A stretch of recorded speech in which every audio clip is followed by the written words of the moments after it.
1990 চনতে প্ৰতিষ্ঠা হোৱা যোৰহাট জিলা গড়কাপ্তানী বিভাগৰ ঠিকাদাৰ সন্থাৰ বাৰ্ষিক সাধাৰণ সভাখনি অনুষ্ঠিত হৈ যায়।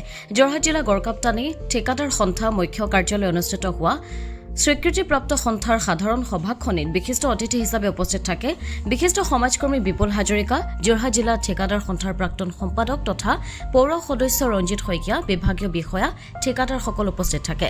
সাধাৰণ সভাখনিত ঠিকাদাৰসকলৰ অভাৱ অভিযোগ তথা আগন্তুক পৰিকল্পনাৰ সন্দৰ্ভত বিতংভাৱে আলোচনা কৰাৰ লগতে এখনি নতুন সমিতি গঠন কৰা হয়। ব্যুৰো ৰিপৰ্ট, পোহৰ লাইভ 8। লোক নিৰ্মাণ বিভাগৰ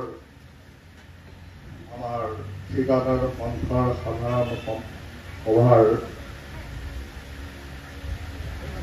মঞ্চত উপবিষ্ট মোৰ সতীৰ্থসকল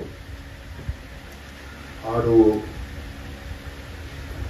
প্ৰেক্ষাগৃহত উপবিষ্ট মোৰ সতীৰ্থসকল, জয় জয়তে মই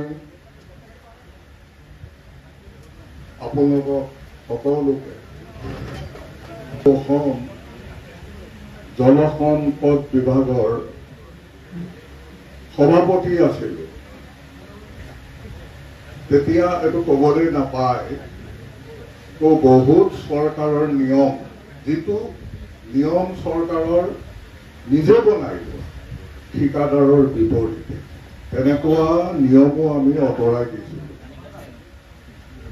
আপোনালোকে সেই সময়ত গম পাইছিলে কিজানি, মই ঘৰত নৰহ, ৰাণী নৰহ, এই দুজন ব্যক্তি মোৰ ঘৰতেই থাকে। কিন্তু মই ভৰতনৰ জলসম্পদৰ মন্ত্ৰী হোৱাৰ পিছতো মই তেওঁৰ এগেইনষ্টত থিয় হৈছিলোঁ আৰু বহুবাৰ মই আন্দোলন কৰিছিলোঁ। গতিকে এছ'চিয়েশ্যনৰ এনেকুৱা হেৰি নাই যে, নোৱাৰা কাম নাই যে যিটো এছ'চিয়েশ্যনে কৰিব নোৱাৰে। কিন্তু মোৰ কাৰ্যকালতো এই অনুষ্ঠানটো মানে যোৰহাট পথ আৰু গৃহ লোক নিৰ্মাণ বিভাগৰ কণ্ট্ৰেক্টৰ এছ'চিয়েশ্যনৰ মানে সাধাৰণ সভা আছিলে আৰু 1990 চনতে এই সন্থাটো গঠন হৈছিলে।